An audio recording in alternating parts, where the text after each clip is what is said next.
হরে কৃষ্ণ। আমরা গিয়েছিলাম একটি অনুষ্ঠান বাড়িতে, আর ভগবানকে সেখানে এত সুন্দর করে সাজানো হয়েছে, আর ওইখানকার পরিবেশটা ছিল খুব মনোমুগ্ধকর। চারদিকে শুধু সবুজ আর সবুজ, আশেপাশে আবার ছোট ছোট পুকুরও আছে, আর ক্ষেত চারদিকে ভরা, আর জায়গাটা অনেক সুন্দর ছিল। আর আজকে চারপাশে খুব বাতাস ছিল, ঠান্ডা একটা পরিবেশ। আর চারদিকে যেহেতু পুকুর, আমরা হাতটা ধুয়ে নিলাম। তারপরে দেখি জলের ভিতর দেখি একটি গুইসাপ না ষান্ডা জানি দৌড় দিয়েছে, তা কোনো ব্যাপার না। তারপরে অনুষ্ঠান বাড়িতে যজ্ঞ করছিল, নৃসিংহ যজ্ঞ মনে হয়।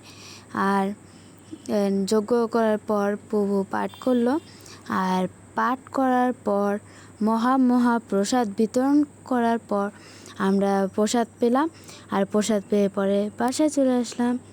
হরে কৃষ্ণ।